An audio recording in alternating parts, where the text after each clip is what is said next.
नमस्कार दोस्तों, आज हम इस वीडियो में आपके साथ डिस्कस करेंगे रेसिप्रोकेटिंग कंप्रेशर और सेंट्रीफ्यूगल कंप्रेसर के बीच में क्या डिफरेंस होता है। तो सबसे पहले ये जान लेते हैं कि कंप्रेशर होता क्या है। कंप्रेशर एक मैकेनिकल डिवाइस होता है जिसकी मदद से हम एयर या गैस के वॉल्यूम को कम करके उसके प्रेशर को इंक्रीज कर देते हैं। उसके बाद जो रेसिप्रोकेटिंग कंप्रेशर और सेंट्रीफ्यूगल कंप्रेसर कैसे एक दूसरे से अलग हैं, तो हमने कुछ फैक्टर को कंसीडर किया है जिसके आधार पर देखेंगे कि कैसे ये दोनों कंप्रेसर एक दूसरे से अलग हैं। रेसिप्रोकेटिंग कंप्रेसर जो होता है यह पॉजिटिव डिस्प्लेसमेंट टाइप का कंप्रेसर होता है। जो सेंट्रीफ्यूगल कंप्रेसर होता है यह डायनेमिक कंप्रेसर का टाइप होता है। उसके बाद जो रेसिप्रोकेटिंग कंप्रेसर है इसको पिस्टन कंप्रेसर के नाम से जाना जाता है और सेंट्रीफ्यूगल कंप्रेसर को रेडियल कंप्रेसर के नाम से जाना जाता है। अब बात करते हैं कंस्ट्रक्शन की। जो रेसिप्रोकेटिंग कंप्रेसर होता है, जैसा कि नाम से ही पता चलता है रेसिप्रोकेटिंग, कि एक ऐसा सिलेंडर पिस्टन की अरेंजमेंट इसमें होती है जिसमें सिलेंडर में जो पिस्टन है वो रेसिप्रोकेट करता है। अगर कंस्ट्रक्शन देखें आप तो इसमें ये कनेक्टिंग रोड है, क्रैंक साफ्ट है, पिस्टन रोड है, यहाँ पर पिस्टन लगा है, ये सिलेंडर होता है और ये इसका सक्शन होता है और यहाँ से डिस्चार्ज होता है। तो ये अरेंजमेंट रहती है रेसिप्रोकेटिंग कंप्रेसर में। अगर सेंट्रीफ्यूगल कंप्रेसर की बात करें तो इसमें एक ये स्क्रॉल केसिंग होती है और इसमें एक इम्पेलर होता है जो रोटेटिंग पार्ट होता है, जो एयर जो इनटेक होती है उसकी वेलोसिटी को इंक्रीज करता है, साथ में प्रेशर को भी राइज करता है। इम्पेलर के बाद एक डिफ्यूज़र लगा होता है जो स्टेशनरी पार्ट होता है, जो इम्पेलर से आने वाली जो एयर होती है उसकी वेलोसिटी को कम करके प्रेशर को राइज करता है। और यहाँ जो आउटलेट होता है यहाँ से कंप्रेस्ड एयर को या गैस को डिलीवर किया जाता है। उसके बाद बात करते हैं डिस्चार्ज की।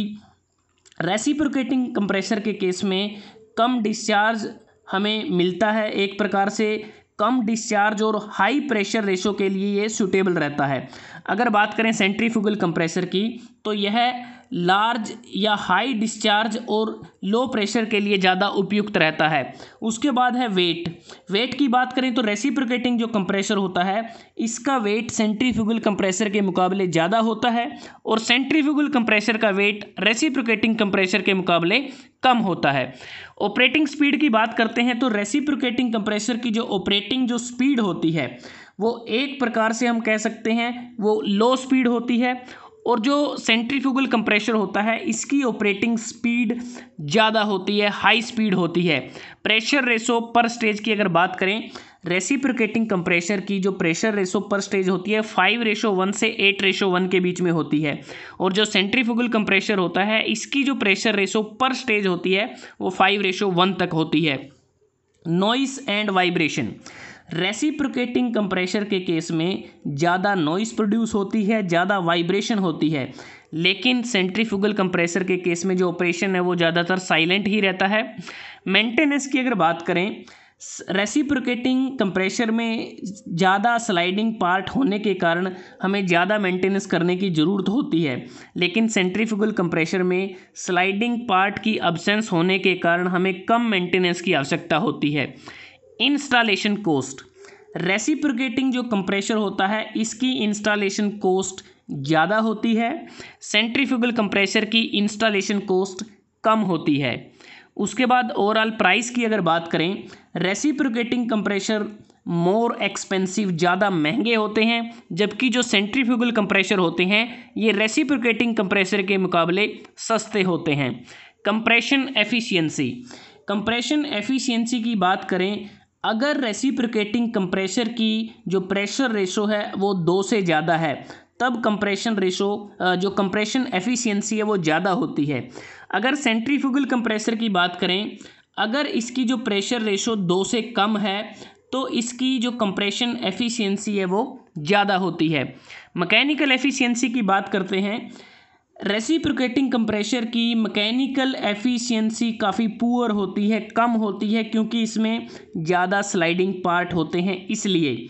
और जो सेंट्रीफ्यूगल कंप्रेसर है इसमें स्लाइडिंग पार्ट की अब्सेंस होने के कारण मैकेनिकल एफिशिएंसी रेसिप्रोकेटिंग कंप्रेसर के मुकाबले बढ़िया होती है या ज़्यादा होती है। आइसोथर्मल या आइसेंट्रोपिक एफिशिएंसी की अगर बात करें, रेसिप्रोकेटिंग कंप्रेसर की जो आइसोथर्मल एफिशिएंसी है वो बढ़िया होती है, बेटर होती है, जबकि सेंट्रीफ्यूगल कंप्रेसर के केस में आइसेंट्रोपिक एफिशिएंसी इसकी बेटर होती है। उसके बाद अगर फ्लो की बात करते हैं, जो रेसिप्रोकेटिंग कंप्रेसर होता है इसमें जो हमारा जो एयर या गैस है वो इंटरमिटेंटली वो फ्लो करती है, एक प्रकार से पल्सेटिंग फ्लो होता है। लेकिन जो सेंट्रीफ्यूगल कंप्रेसर होता है इसमें रेडियल फ्लो होता है, क्योंकि जो एयर या गैस है वो एक्सियल डायरेक्शन में वो एंटर करती है और रेडियल डायरेक्शन में वो बाहर निकलती है, तो रेडियल फ्लो इसमें हम कह सकते हैं। उसके बाद बात आती है एप्लीकेशन की कि इन दोनों कंप्रेसर को कहाँ इस्तेमाल किया जाता है। अगर एप्लीकेशन की बात करते हैं, रेसिप्रोकेटिंग कंप्रेसर जहाँ पर हाई कंप्रेशन रेशो पर स्टेज की ज़रूरत होती है बिना हाई फ्लो रेट के, तो इसका इस्तेमाल किया जाता है। जैसे बोटलिंग इंडस्ट्री में, गैस फिलिंग स्टेशन या गैस पाइपलाइंस में, ऑयल रिफाइनरीज़ में, केमिकल प्लांट में, रेफ्रिजरेशन प्लांट में, नेचुरल गैस प्रोसेसिंग प्लांट में इसका बहुत ज़्यादा इस्तेमाल किया जाता है। सेंट्रीफ्यूगल कंप्रेसर की भी बहुत सारी एप्लीकेशन है, जैसे इसको हम एयर कंडीशनिंग और रेफ्रिजरेशन में इसका इस्तेमाल करते हैं, स्टील मिल्स में इसका इस्तेमाल किया जाता है, जेट इंजन में इसका इस्तेमाल किया जाता है, फर्टिलाइज़र इंडस्ट्री में, पेट्रोकेमिकल और केमिकल प्लांट में, ऑटोमोटिव इंजन्स में, ऑयल रिफाइनरी में भी इसका इस्तेमाल होता है, गैस टरबाइन में, एयर सेपरेशन प्लांट्स में, नेचुरल गैस प्रोसेसिंग प्लांट्स इत्यादि में इसका यूज किया जाता है। तो दोस्तों आज हमने इस वीडियो में आपके साथ डिस्कस किया रेसिप्रोकेटिंग कंप्रेसर और सेंट्रीफ्यूगल कंप्रेसर के बीच में क्या डिफरेंस होता है।